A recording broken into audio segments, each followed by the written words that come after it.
Foods. Namaskaram and Krithiyam Niranya Visha Asamshagal. Vanakkam Iniya Tamil Puthandu Nalvalthukal. So in the year super duper irukonu sollite na God kitta pray panikiren as usual adhe mari neengalum enakaga eppo pray panikonga. So இன்னைக்கு ரொம்ப சிம்பிளான recipe என்னன்னு பாத்தீங்கன்னா Papada Poriyal. So எப்படின்னு பாத்தறலாம். இது வந்து ரொம்ப சிம்பிளான டிஷ் தான். So எப்படின்னு நான் இப்ப சொல்லிடுறேன். Let's get into the kitchen. இப்போ பப்பட பொரியல் செய்யறதுக்கு என்னென்ன இன்கிரிடியன்ட்ஸ் ன்னு பாத்தறலாம். இங்க வந்து ஒரு 6 பப்படத்தை பொரிச்சு நல்லா இந்த மாதிரி உடைச்சு வச்சிருக்கோம். நெக்ஸ்ட் தாளிப்புக்கு தேவையான உளுந்தம் பருப்பு, கடுகு, கறிவேப்பிலை, தேவைக்கேற்ப உப்பு, கரம் மசாலா, மஞ்சத்தூள், 2 மீடியம் சைஸ் வெங்காயத்தை நல்ல ஃபைன் சாப்பிங் இந்த மாதிரி சின்ன சின்னதா குட்டி குட்டியா கட் பண்ணி வச்சிருக்கோம். வரமிளகாய் பொடி. So இப்போ தாளிப்புக்கு தேவையான எண்ணெய் விட்டுடலாம். 1 to 2 tablespoon எண்ணெய் சூடாகட்டும். ஸோ இப்போ எண்ணெய் சூடாயிருச்சு. தாளிப்புக்கு தேவையான கடுகு உளுந்து பருப்பு போட்டுடலாம்.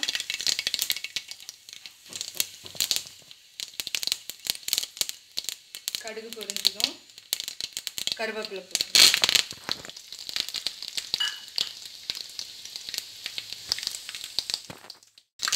கருவேப்பிலையும் இதெல்லாம் வறுபட்டுருச்சு. நெக்ஸ்ட் வெங்காயம் போட்டுடலாம். வெங்காயம் போட்டு நல்லா ப்ரௌன் கலரில் வர வரைக்கும் நல்லா வதக்கிடலாம். ஸோ இப்போ வந்து இந்த வதங்கிறதுக்கு தேவையான உப்பு போட்டுடலாம். கொஞ்சம் உப்பு போடும்போது கொஞ்சம் பார்த்து போடுங்க, ஏன்னா ஆல்ரெடி நம்ம பப்படத்துலேயும் வந்துட்டு உப்பு இருக்கும். ஸோ இப்போ ஆனியன் வதங்கிருச்சு. அடுப்பை கொஞ்சம் ஸ்லோவில் வச்சுட்டு ஃபர்ஸ்ட்டு மஞ்சத்தூள், நெக்ஸ்ட்டு மிளகாய்த்தூள், காரத்துக்கேற்ப கூட்டல் குறைச்சல் போட்டுக்கோங்க. நெக்ஸ்ட்டு கரம் மசாலா போட்டு நல்லா மிக்ஸ் பண்ணி விட்டுக்கோங்க. நல்லா மிக்ஸ் ஆனதுக்கப்புறம் நம்ம பொடிச்சு வச்சுருந்த பப்படத்தை இதில் போட்டுடலாம்.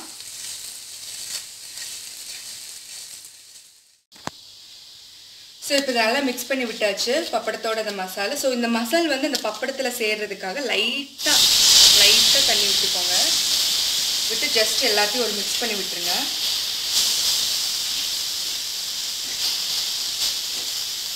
ஸோ தண்ணி ஊற்றுனதுமே அந்த மசாலெல்லாம் அந்த பப்படத்தில் பிடிக்க ஆரம்பிச்சிடும்.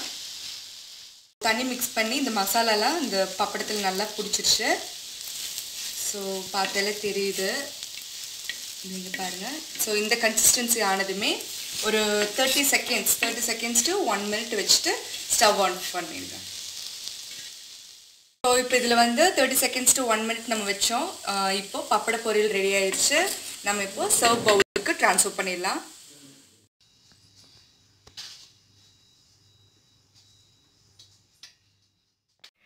பப்பட பொரியல் ரெடி ஆயிடுச்சு. எப்படி இருக்கு இப்போ டேஸ்ட் பண்ணி பார்த்துடலாம். பார்க்குறப்பவே நல்லா காரசாரமாக இருக்கு.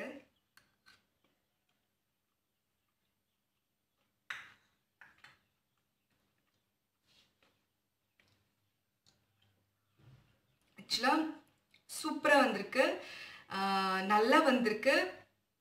நான் முதலே சொன்ன மாதிரி உப்பு கொஞ்சம் ஜாஸ்தியாக நம்ம போட்டிருந்தாலுமே இது வந்து இந்த டிஷ் வந்து இதாக இருக்கலாம், சொதப்பிருக்கலாம். நம்ம சொன்ன மாதிரி பப்படத்துலேயே ஆல்ரெடி உப்பு இருக்குது. ஸோ இந்த இதில் வந்து லைட்டாக அந்த வதங்கறதுக்கு மட்டும் உப்பு போட்டுங்காட்டிக்கு இது பர்ஃபெக்டாக மேட்ச் ஆகிருக்கு. உப்பு, காரம், அந்த கரம் மசாலோட ஃப்ளேவர் அதெல்லாமே சூப்பராக வந்திருக்கு. கண்டிப்பாக நீங்கள் எல்லாருமே இது ட்ரை பண்ணணும். இது வந்துட்டு ஒயிட் சாம்பார் சாதம் அண்ட் ரச சாதம், லெமன் சாதம், தக்காளி சாதம், இந்த மாதிரி இதுக்கெல்லாம் வந்துட்டு நார்மலாக ஒரு அப்பளம் பொரிக்கிறதுக்கு வந்துட்டு இந்த மாதிரி ஏதாவது புதுசாக நீங்கள் கண்டிப்பாக ட்ரை பண்ணணும். சூப்பராக வந்திருக்கு. கண்டிப்பாக உங்களுக்கும் சூப்பராக வரும். சமைச்சு எப்படி இருந்ததுன்னு கமெண்ட் பாக்ஸில் கமெண்ட் பண்ணுங்கள். ஸோ அன்டில் லைக் பண்ணுங்கள், ஷேர் பண்ணுங்கள், சப்ஸ்கிரைப் பண்ணுங்கள். Until by. Please subscribe and stay tuned.